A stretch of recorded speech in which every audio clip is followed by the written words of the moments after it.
On September the 17th, 1903, the Daily Telegram shared a sad story with its readers in Clarksburg, West Virginia. A dispute over a pet dog between two immigrant miners had led to a tragedy. It was one of the miners who took the bullet, a man called Make Svenekafev. The next day, a rival publication, the Clarksburg Daily News, also printed this heartrending story of the dog and the shot Slav. But in fact, they'd been caught in a brilliant trap laid by their competitor. The Clarksburg Telegram had long suspected the Clarksburg Daily News of stealing their stories, so they'd simply made this one up and put it in as bait. Just read the victim's name backwards. We Fake News. The ruse worked brilliantly. So none of it happened, and no animals were harmed in the faking of this story. But what it does show us is that fake news was a problem long before our own uncertain and confused times. They are the fake, disgusting news. In this programme, I want to see if we can learn any lessons about today's fake news crisis from earlier eras, when new media and new technology led to new levels of lying. It was vastly sensationalized and overblown, and it had a sometimes malign influence. I'm heading to the nation that pioneered mass-market news in the 19th century and also the 21st century's information wars. There's just so much evil. I'm like trying to drink. If you look up my name, it's disgusting what appears. And people get hurt from these things. I'm looking to history to figure out what motivates fake news. I'm destroying America one fake news article at a time. From propaganda and paranoia, it's easy to dress up fake news to make it look as real as possible, to profit and politics. President Trump is a total and complete dipshit.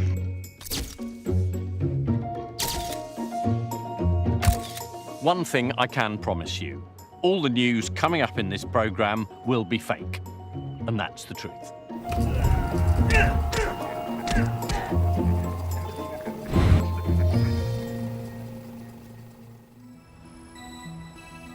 Back in August 1835, New Yorkers were thrilled by a series of newspaper articles headlined Great Astronomical Discoveries.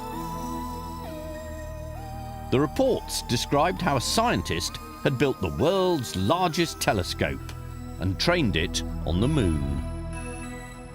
The surface of the moon was clearly made of basaltic rock, but profusely covered with a flower of deepest red.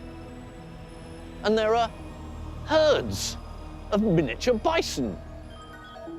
Those quadrupeds were sometimes hunted by flying man-bats.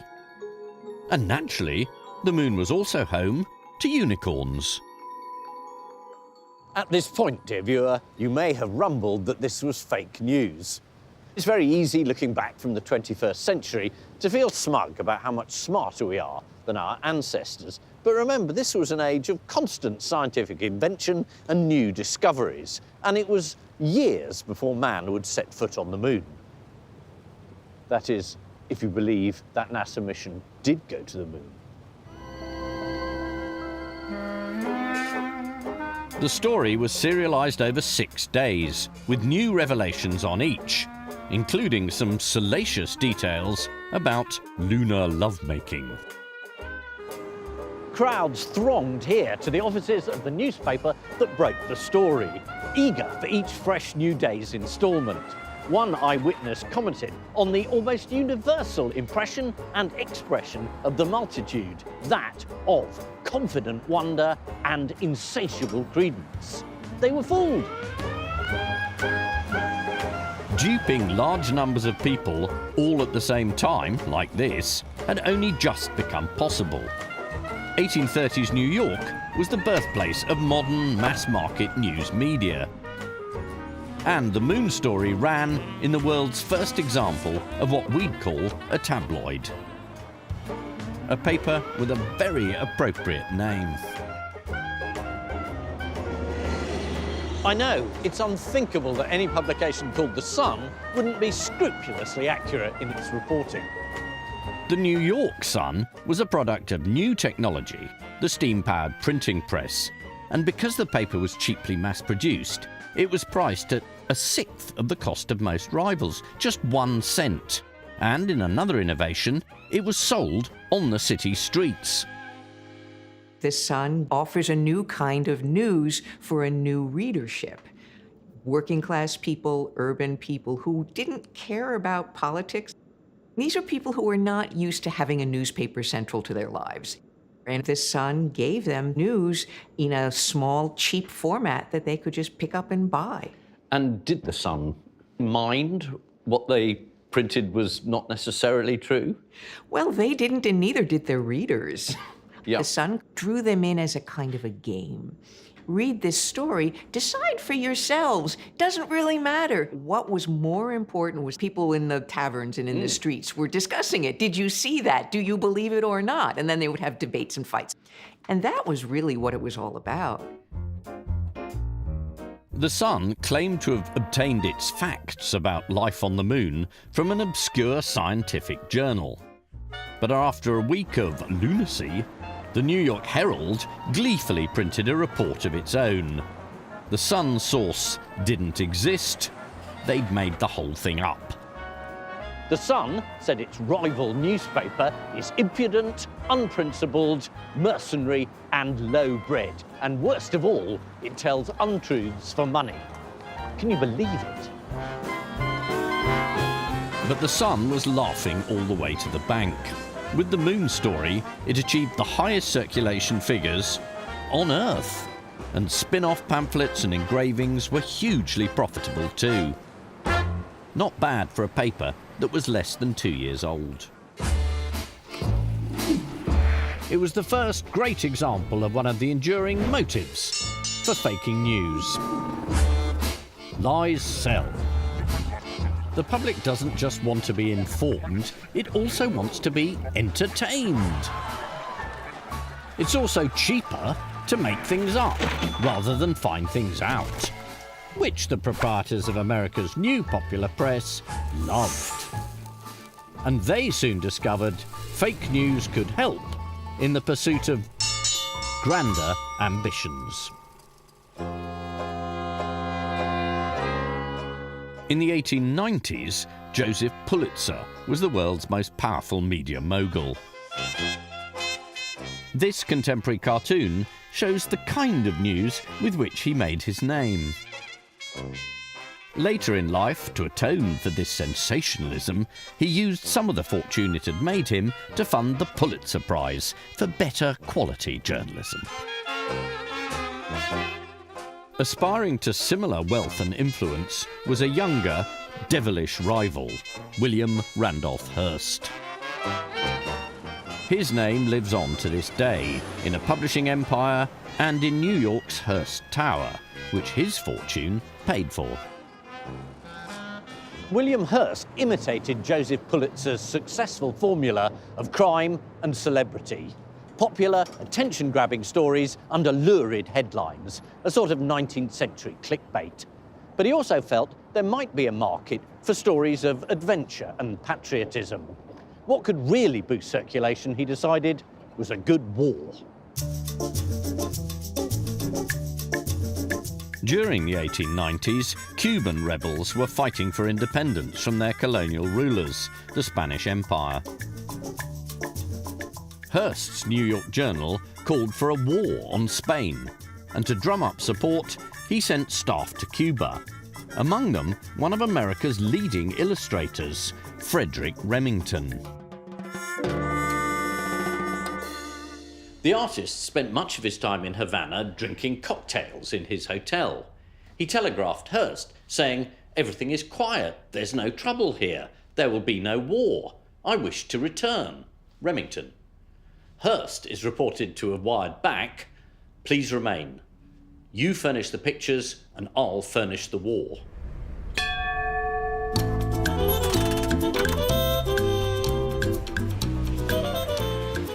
Although there's no proof that this oft-repeated exchange actually occurred, Remington did produce a highly provocative image of the sort his proprietor demanded. On February the 12th, 1897, Hearst's paper ran a story about Spanish officials boarding an American steamship and seizing a woman they suspected of spying for the Cuban rebels. She was then strip-searched. Pulitzer and Hearst were in a race to the bottom. And in this feature, page 2 in the journal, Hearst had won. This is titillation masquerading as outrage. And of course, the readers loved it. And there were serious questions asked in Congress. But what had actually happened was nothing like Remington's picture. The woman hadn't been searched on deck by a gang of rough men, but in a private cabin by one respectable older woman. Hearst himself had changed the crucial details of the report, prompting the journalist who filed it to vow never to work for the proprietor again. Even the reporter thought that he had gone too far. But Hearst didn't care. Hearst didn't care. Hearst never cared. And Hearst loved stories about ladies in danger, about lustful and horrifying foreigners of all kinds. And he sent his reporters there and kind of directed them what kind of stories they were supposed to get. This paddle steamer isn't in Cuba, by the way. It's on the Thames. Less Havana, more Kingston. Typical BBC. Fake cruise. Another Cuban story, also set at sea, was used by both Hearst and Pulitzer to help tip America into war.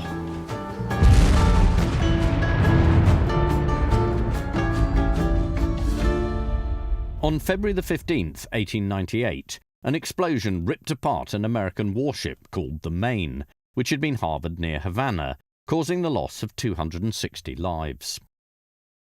No evidence has ever been found that the Spanish were responsible, but in the papers, the reality that it was probably an accident got short shrift.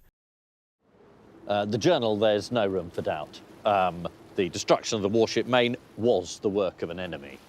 But there's a fantastic bit of humbug in the small print. This is very tiny.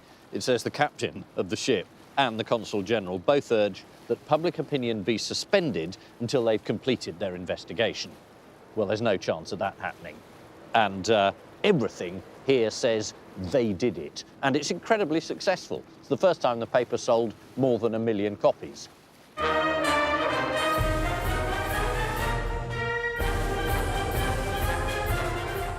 Nine weeks later, Pulitzer and Hearst got the war they'd been clamouring for. And America defeated the Spanish Empire quickly and decisively.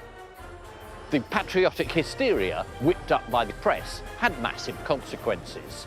1898 was the start of the USA's ascendancy into becoming a global superpower. Yet the war that began all this might never have happened without the help of fake news. The nation that unleashed the power of fake news in the 19th century is also where more recent panic about the subject began. It's fake news. It's fake. I'm telling you, it's just fake news. It was during the last race for the White House that we started hearing so much about fake news. The winner's definition of the term, however, parts company with the usual meaning.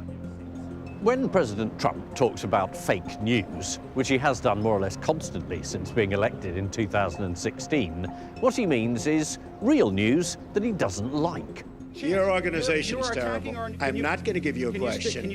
You are fake news. Sir, go ahead. Can you state categorically that in Trump's topsy-turvy world, by denouncing real news as fake news, he and his supporters allow real fake news to flourish. Confused? You're meant to be.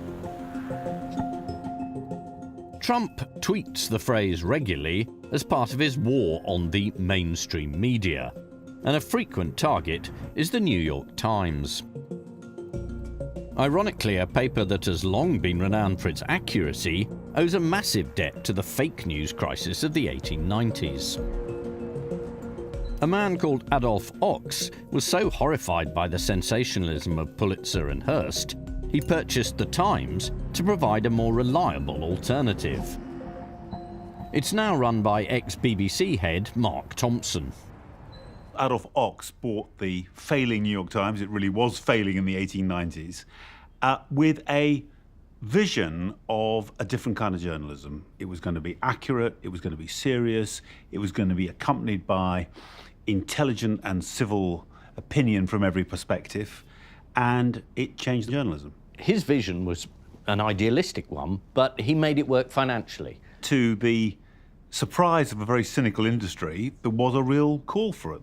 And the story of real news has been a commercial success story for most of the time. But I'm interested because real news is under attack. This moment in time, the president's trying to define you as fake news. Yeah, it's very interesting and in some ways rather clever little trope by Donald Trump that, you know, you should doubt all news, that all of this comes from some agenda, and who's to say what's true and what's not true. They're not necessarily even trying to persuade people to believe their version. They're just trying to cast doubt on all of it. It's sort of an attack on the idea that we communally share a view of what might be true. You could argue that Donald Trump and some of the other populist leaders have decided that reality may not suit their purpose and would therefore like to cast doubt on it. In the end, the best journalism is grounded on an idea that there are facts, that things actually happen, and that although, of course, every journalist brings some preconceptions to the party, notwithstanding that, you can do a pretty good job of reflecting the world as it is. When it comes to capturing the world as it is, the written word is only one of the available tools. Images have also long been used to represent reality, though with these two, fakery is always a danger. At this memorial to the American Civil War, artistic tradition brings a familiar, idealized heroism to its subject. But that conflict was also one of the first to be portrayed with a new technology. Since its invention in the 1830s, photography had promised a new standard of authenticity. War photographs like these by Alexander Gardner displayed an unprecedented level of realism. He took this photo in 1863, after the Battle of Gettysburg. It's a powerful shot. But this pioneering photojournalist thought he could achieve an even more potent image. So he and an assistant dragged the dead body of the Confederate soldier 40 yards away from where he'd actually fallen and rearranged it in a more dramatic setting. For extra pathos, the corpse's head has now been turned to face the camera. And that's not the fallen soldier's rifle pointing up to the heavens. It's a prop that Gardner carried around with him. To inspire pity in the viewer, he's composed the photo as if it were a painting. There was an understanding photography could be flexible. Nowadays, we wouldn't accept any of this. We would not. No, this would be definitely seen as an ethical violation. But at the time, people were learning the rules of photography of real situations. What was acceptable behaviour for photojournalists took decades to resolve. At a meeting of the Photographers Association of America, one speaker declared he sought not literal, but spiritual and eternal truth. He rejected what he called the falseness of ultra-realism and confessed, "I admire legitimate faking, faking which produces the results desired." But the photography of William Mumler, like this self-portrait, was felt by many to go way beyond legitimate faking. Look at the slightly blurry woman on the left. During the 1860s, when Gardner was rearranging Confederate corpses, Mumler opened studios in Boston and New York, where customers would sit for him alone. But when Mumler delivered the prints, Another figure appeared in the frame, a ghostly photobomber from beyond the grave. And many of Mumler's customers were convinced that the camera could detect what their own eyes could not: the presence of a dear, departed loved one. Since America was grieving on an unprecedented scale during the Civil War years, Mumler had no shortage of clients. Spiritualism was a growing movement at the time, and some thought his work offered scientific proof of the afterlife. He was using the mystification of a new technology, but it was definitely cheating. And he would go off and develop them and come back and say, look, here in this picture over your shoulder, you know who that is, don't you? And the sitter would say, Uncle Homer? Yes, Uncle Homer, it's Uncle Homer. It was ludicrous. And that's where it becomes a little troubling, because he preyed on people's real grief and desire and passion, and he made a lot of money from it. The New York authorities arrested Mumler and charged him with fraud. And he wasn't the only one put on trial in 1869.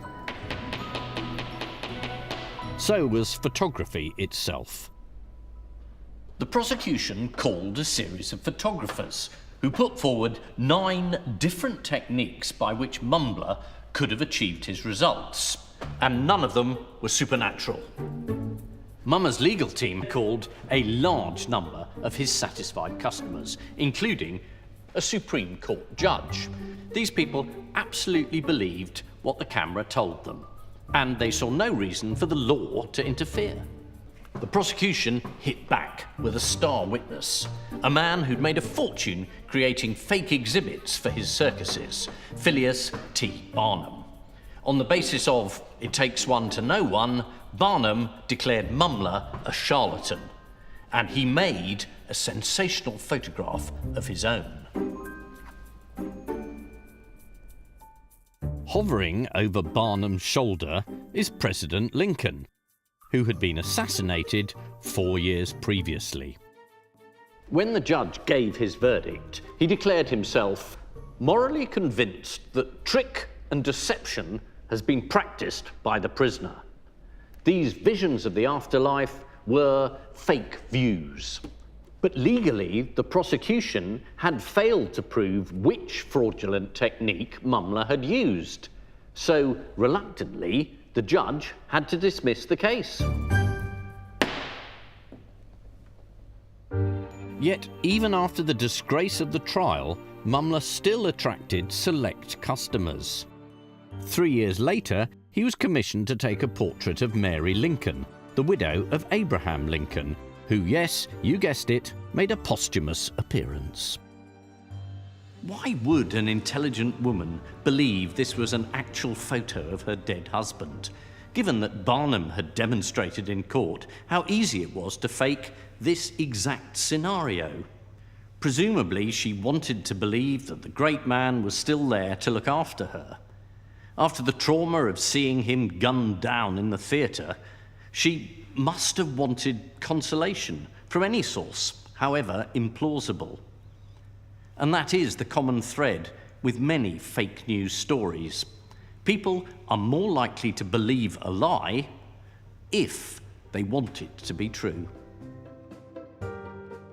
And just as Mumler hadn't been entirely discredited by the trial, photography hadn't been entirely vindicated either. Who henceforth can trust the accuracy of a photograph? Wrote a shocked journalist from the New York World. Photographs have been treasured in the belief they could not lie. And now comes the revelation they can be made to lie, and with a most deceiving exactness. In the age of Photoshop and selfie filters, most people are well aware of how easy it is to crop out unflattering details or smooth away blemishes from a still image. By contrast, for most of their history, moving pictures were seen as more trustworthy. You basically needed a Hollywood special effects budget to create convincing fakes. So, documentaries, for instance, just show you human life the way it really is. Obviously, you would never find fakery on the BBC, and I would never mislead you.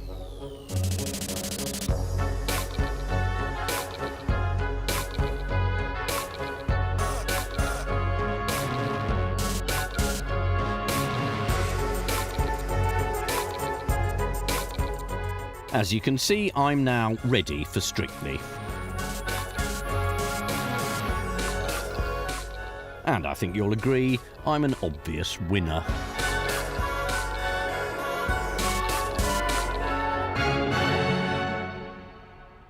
Okay, so I confess, and you may possibly have suspected, that wasn't me.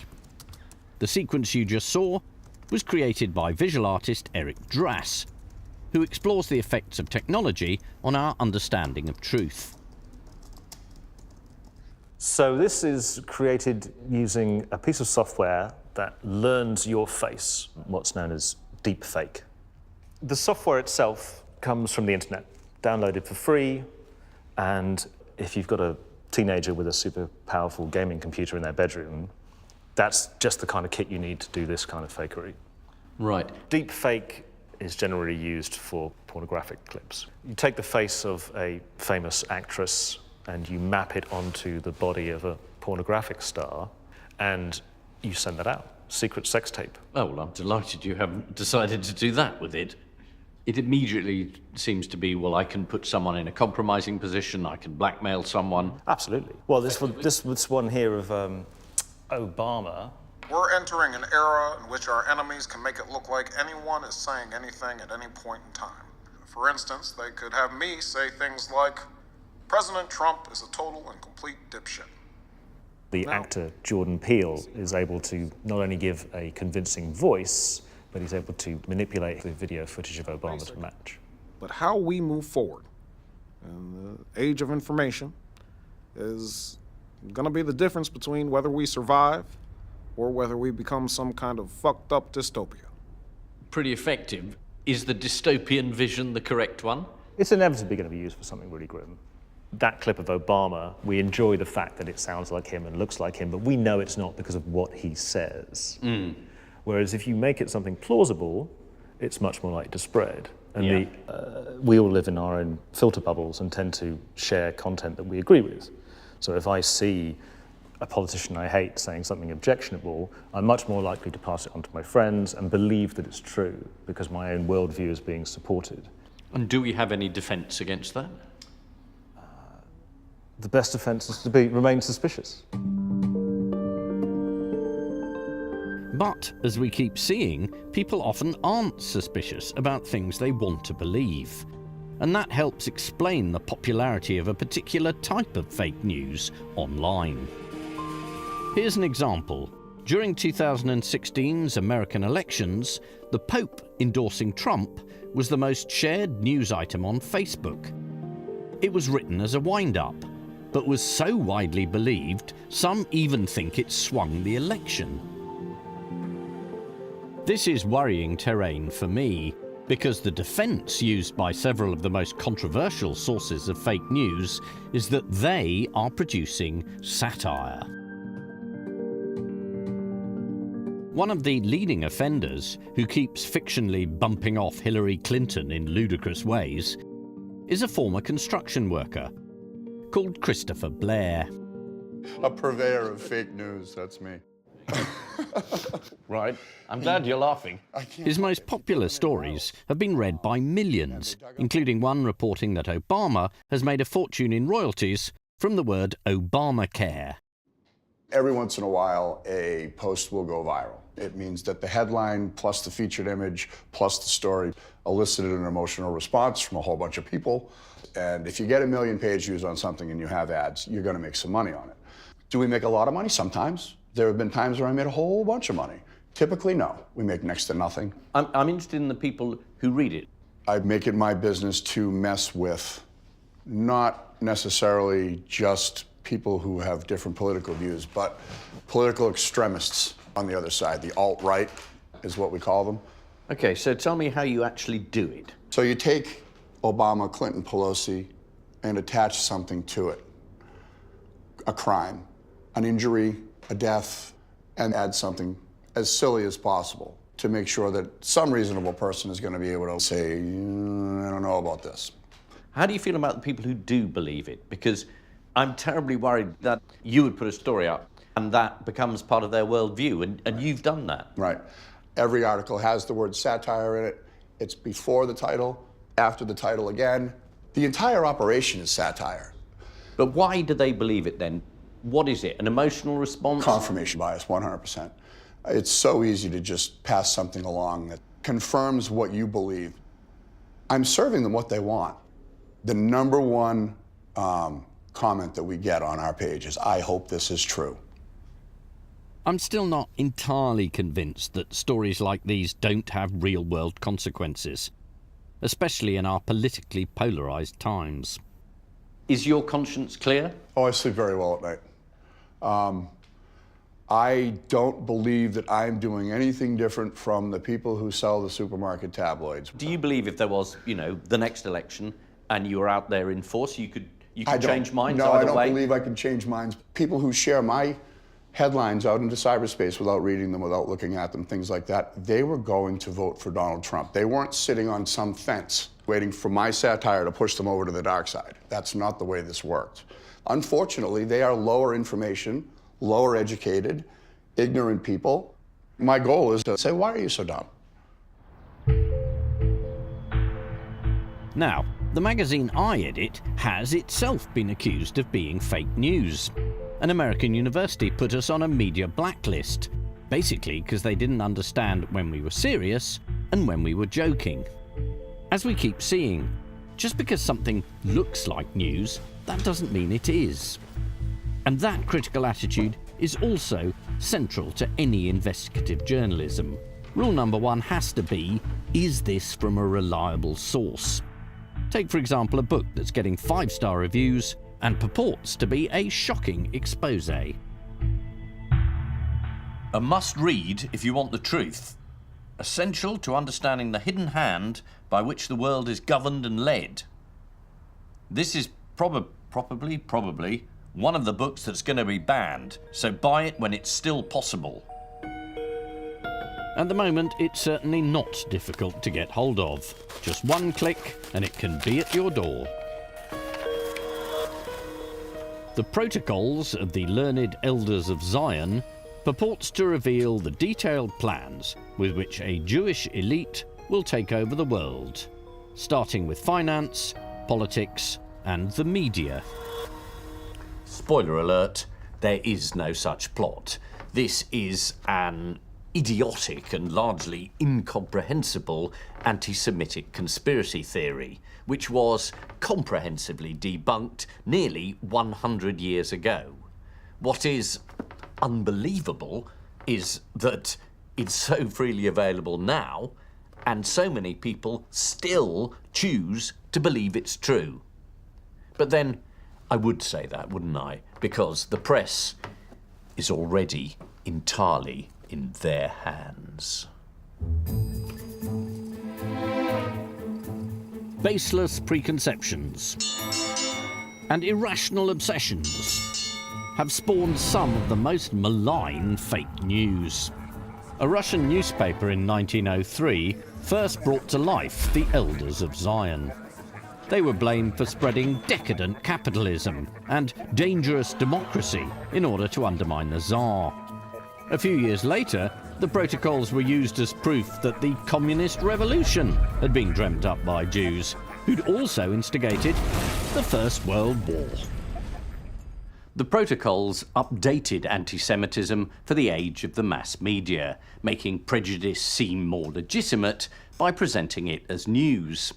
The introduction to the early editions claimed that the minutes of this Jewish plot had been stolen from a secret meeting and passed to the publisher by someone who mysteriously died. It sounds like classic undercover investigative journalism, but it's simply lies disguised as leaks. Yet, despite clearly recycling ancient, offensive stereotypes, people across Europe still chose to believe that this book was true. In Britain, it prompted serious calls for an official inquiry into the alleged conspiracy. In 1921, however, The Times published a series of articles which showed how long passages of the protocols had in fact been copied more or less word for word from an old French novel, one which had nothing to do with Judaism. The sinister Elders of Zion were shown to be entirely fictitious. They were fake Jews. This was encouraging evidence that journalism can correct lies as well as spread them. And the reality is that nowadays journalists have to do more and more of this.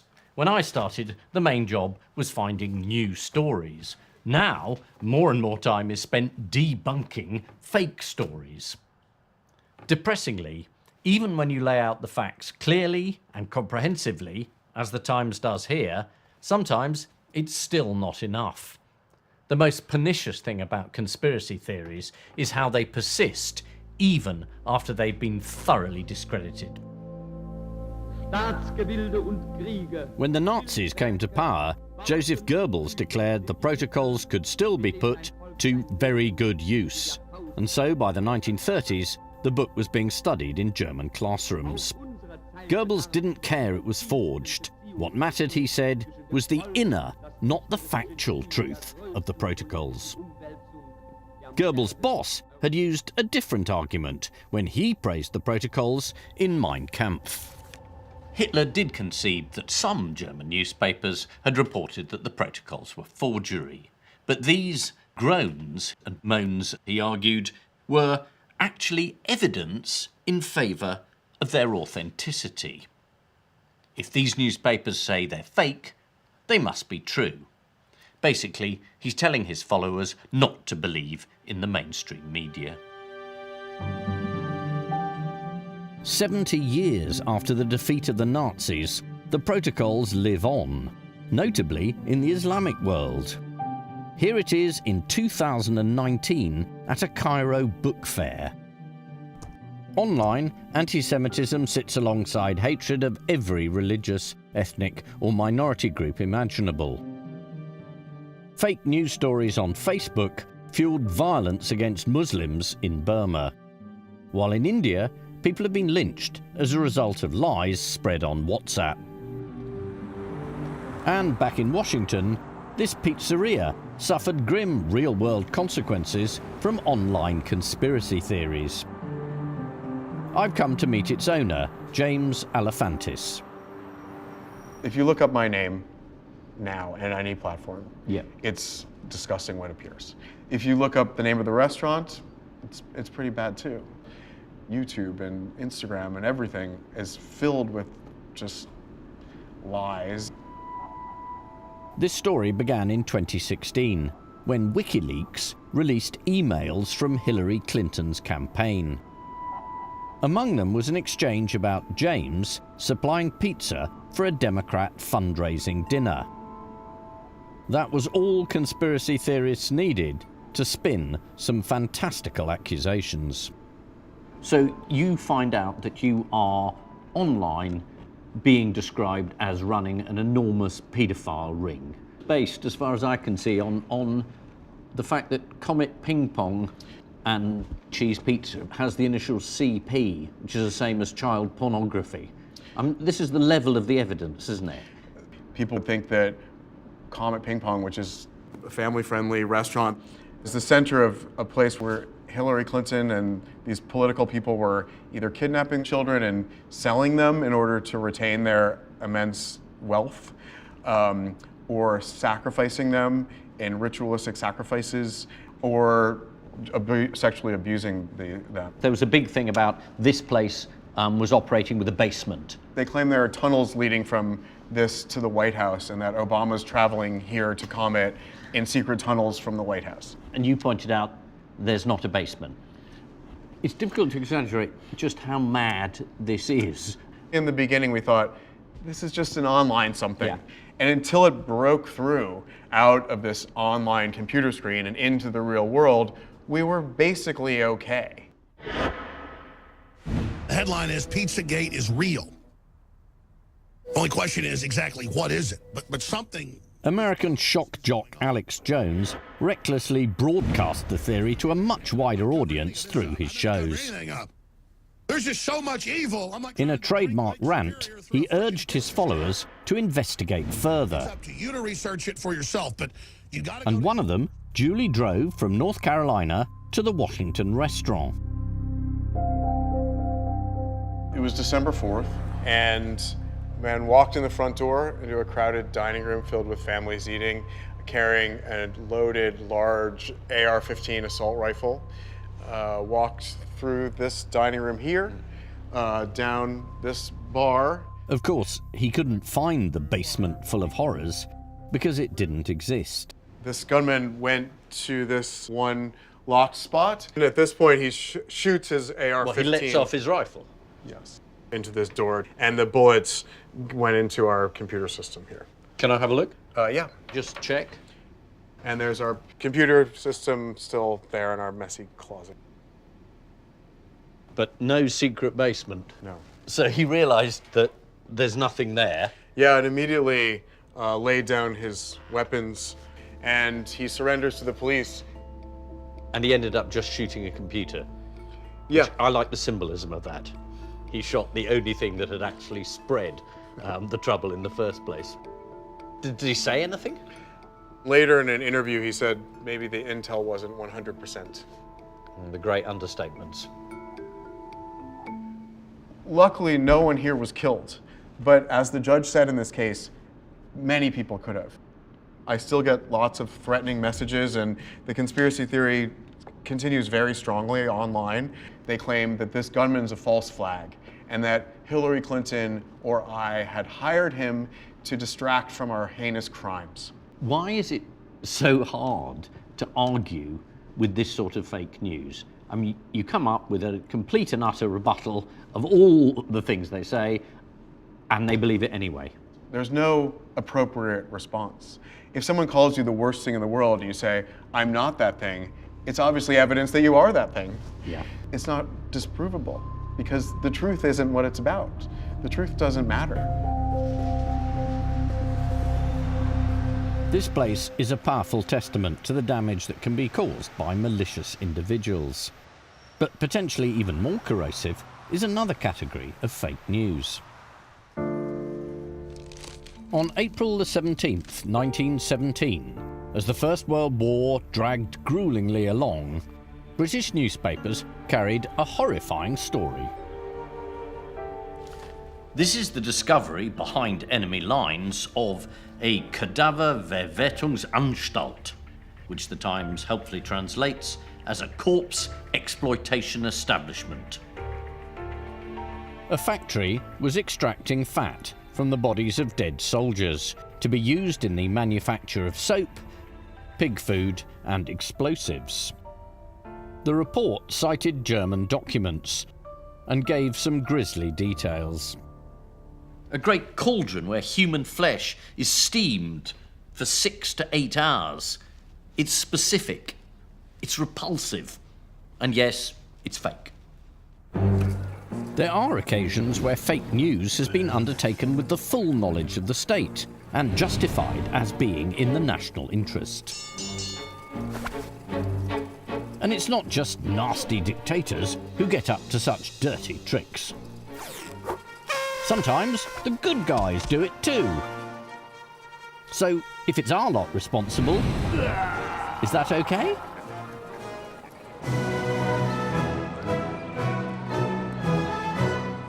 The Corpse Factory story was signed off and spread around the world from here. In 1917, the Foreign Office housed the innocuous-sounding Department of Information. In fact, the British Empire's HQ for disinformation.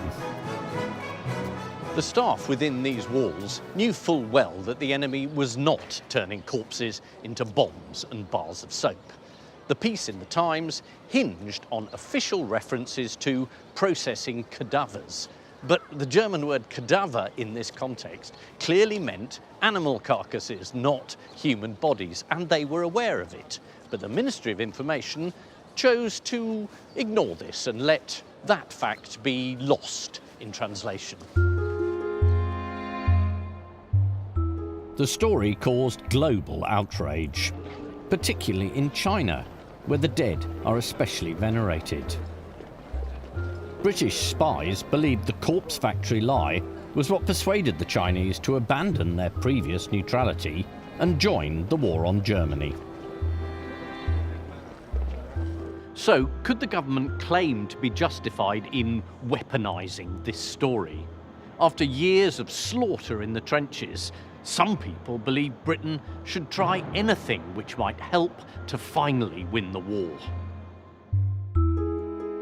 The caricature of the barbaric Hun was frequently used to stiffen resolve at home. And since the Germans really did commit some atrocities, surely it didn't matter if not every story about them was true. On the other hand, doesn't lying make us as bad as the enemy? Stafford Cripps, who served in Churchill's war cabinet a generation later, said of black propaganda, "If this is the sort of thing needed to win the war, why, I'd rather lose it." The trouble is, lies have unforeseeable consequences. 25 years after the corpse factory story, Germans really did build industrial facilities to process human bodies. But early reports of the Holocaust were disbelieved because, as one American diplomat put it, they sounded too much like leftover horror tales of the last war. That's one of the biggest problems with fake news. It makes people doubt the truth as well.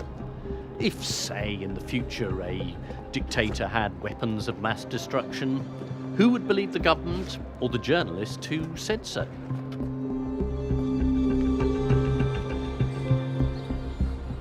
The British state no longer runs disinformation campaigns abroad, or at least so we're told. But other states are less squeamish about propaganda. We know Russia has paid for online advertisements, including these, to influence elections in America and Europe. It's estimated over 350 million unsuspecting voters have seen the material, which pretends to be posted by concerned local citizens. And in 2018, in response to accusations they'd sent Novichok to Salisbury, the Kremlin took to Twitter and its noisy polemical TV channel, Russia Today. And to top all that off, the British insisted could only... They put forward 46 alternative theories for who done it and why.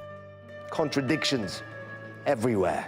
I think the British are behind it. This is the type of disinformation which most worries our politicians. Don't think it's the Russians. They're too clever.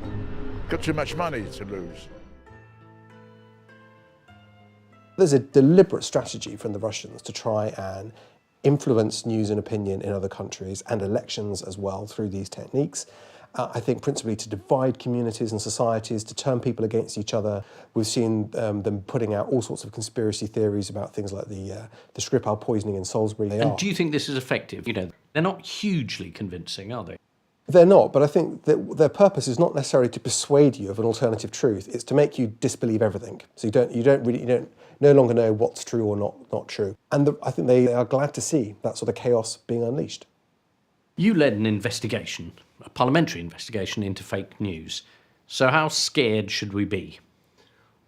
I think we should be scared by this, not just by the fact that I think fake news is crowding out real news on social media, and people find it often very difficult to distinguish between what's fake and what's real. And alongside that, about half the people in this country consume news from a social media feed, and that feed could easily be gained by bad actors who want to change what you think and what you see.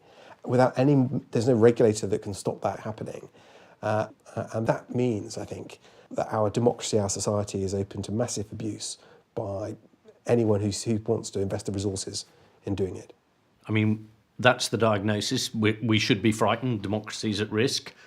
What do we do? If you take, for example, the Russians buying adverts on social media to target Americans in the American presidential election, those ads were approved by the Facebook ad check team. This is someone committing a federal offence by using foreign money to try and influence voters in America. And when we asked Facebook about this, they said, well, if we'd been told that this was going on, we would have looked into it and we'd have done something about it and we'd have cooperated with the investigation. So it's your fault for not telling us. Exactly. So, the company with the most complex research teams in the world. But if you ran a bank like that, you'd lose your license. If you said, well, I could see someone laundering money, but no one asked me about it, so I didn't do anything. And so in that situation, the only people that can really intervene are the companies that are providing the technology.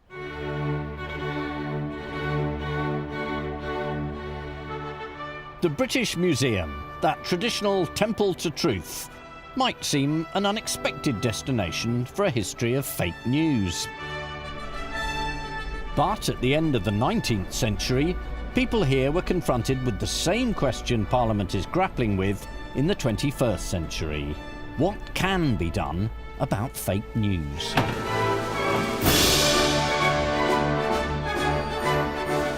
For 140 years, this was the home of the British Library.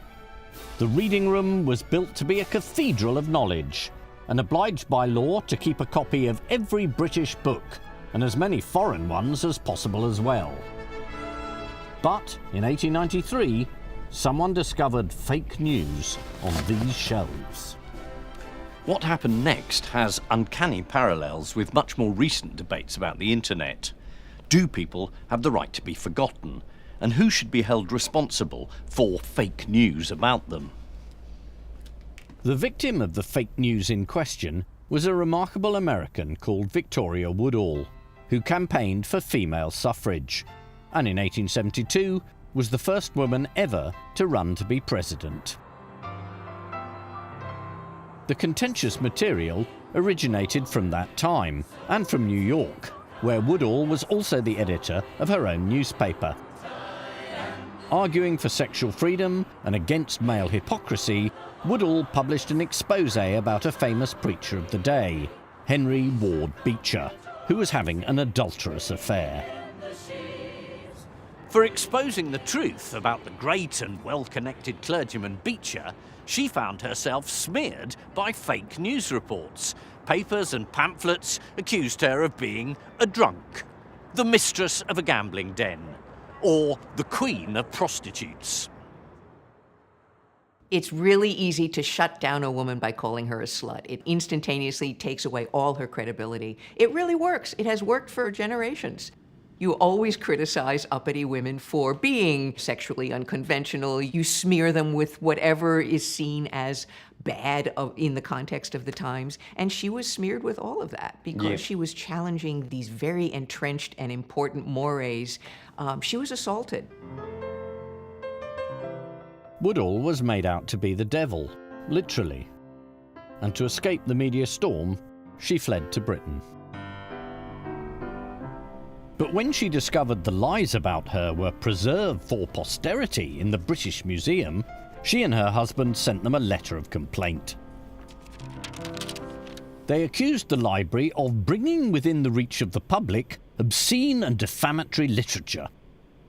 What Victoria wanted was for the offending publications to be taken down, off the shelves, permanently. This caused great concern to the chief librarian, who the next day wrote, "The trustees will not, I am sure, sanction the principle that a book is to be withdrawn merely because it is objected to. Such a principle might have very extensive and very undesirable consequences." He believed, of course, that a library shouldn't be in the business of banning books, nor of censoring history. But Victoria was not a woman who took no for an answer, and, incredibly, she decided to sue the British Museum for libel.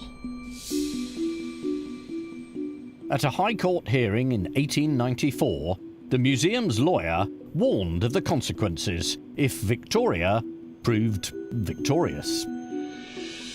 He estimated that the library would need to employ 110 experts in libel law to inspect the 315,000 new books added to the collection every year. Surely, he argued, no library could be expected to fact-check the books on its shelves. Set against these arguments, however, was the persuasive testimony of Victoria herself. And the jury sensationally found in her favour. However, on appeal, the museum won. Clearly, they hadn't actually published the material that Victoria objected to, neither had they originated it. The judge ruled that librarians must not be found guilty by association. This was an important verdict for freedom of information. And to this day, most people would agree that libraries should not be held liable for their contents. But should that principle apply to all sites that store information? The British Museum's arguments have been put forward more recently by the giants of Silicon Valley. They say they can't be expected to fact-check what's on their sites, and they're not publishers, merely platforms. Tech companies have a responsibility because they are not just making the content available to you, they are curating what you see. You're seeing content that's been selected for you by the tech company because it thinks that's what you're most interested in. Yes, that's why which is very different from a library. Indeed. It's a system that's been designed to make money for the platforms out of advertising. Though the technology that's been used to direct you towards the perfect pair of trainers can also be used to direct you towards radicalized hate speech, disinformation, other harmful content as well. And I think we should call the tech companies out on this and say they can do more to stop it.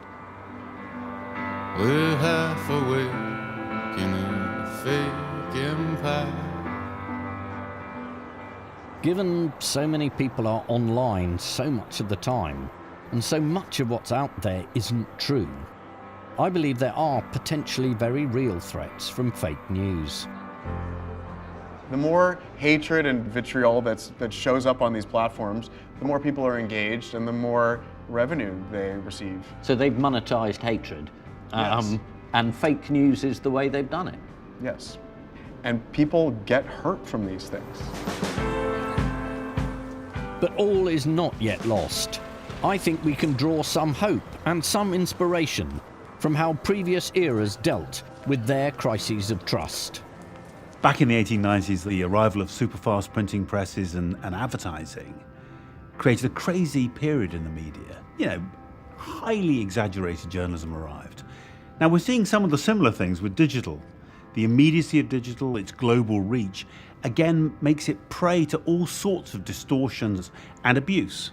If you're an optimist, you say, history suggests that what happens is people get used to this. They take it with a pinch of salt. They calm down, and eventually you get a kind of new equilibrium.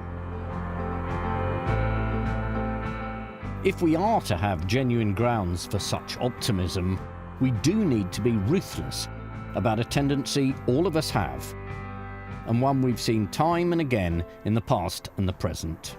We have to stop believing news stories just because we want them to be true. I'm not saying don't believe in anything. That's exactly what the peddlers of fake news would love, the idea that no one even cares what the truth is anymore.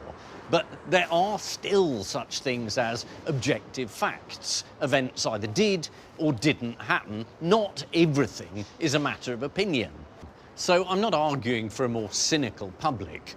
I want a more sceptical public who question the new social media in the same way they do the old mainstream media. Who is telling me this and why? And do they actually know anything about it? In short, you have to be very critical about who you trust. Apart from me, obviously.